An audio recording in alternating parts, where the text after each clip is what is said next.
Oi Blues fans, this one's wild. We've signed 17 new players this season, but here's the real question. Have we got too much of a good thing? With stars waiting on the sidelines and rumours flying about potential January exits, I'm wondering, are we strengthening or overloading the squad? You gotta hear this breakdown. But first, make sure you're subscribed to the channel.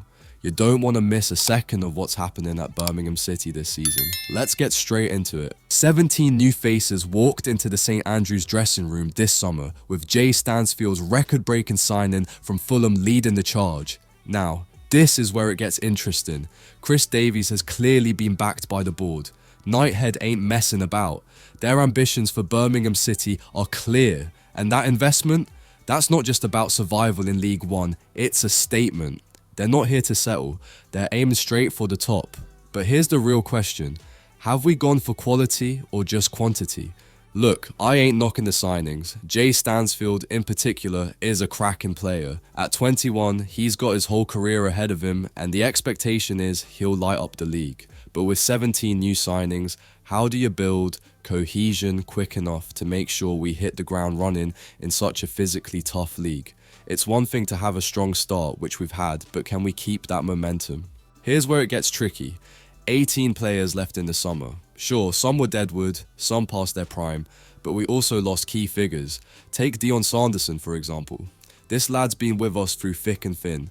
Over 90 appearances, solid when fit, but let's not pretend he ain't in Chris Davies' plans, is he?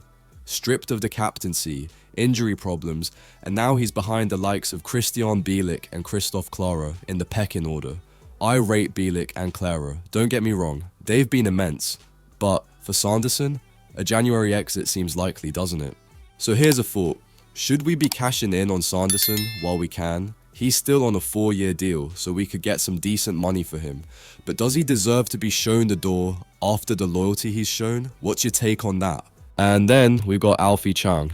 This one's tough. He was making strides in 2022-23, only to be hit with that nasty knee injury last August. Since then, it feels like the world's moved on without him. Players like Paik Sung-ho, Tomoki Iwata and Luke Harris have come in and made their mark in midfield.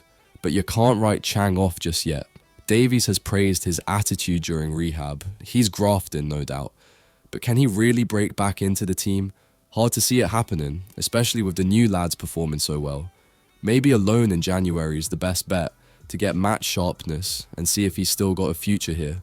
But here's what's really bothering me. Are we at risk of overloading the squad with talent and losing the key players who've been battling for this club?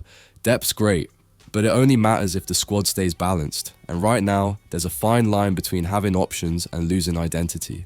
Are we trying too hard to shake things up and risking alienating the players who've been the backbone of Birmingham City? Here's my question to you. If Yo were in charge, who stays and who goes? Do we keep faith in Sanderson and Chang, or is it time for a fresh start without them? Drop your thoughts in the comments. Let's get this debate going. And don't forget, if you're new here or been following along, hit like, subscribe, and ring that bell so you don't miss the latest Birmingham City news. This season's going to be a roller coaster, and trust me, you're going to want to be along for the ride. Catch you next time.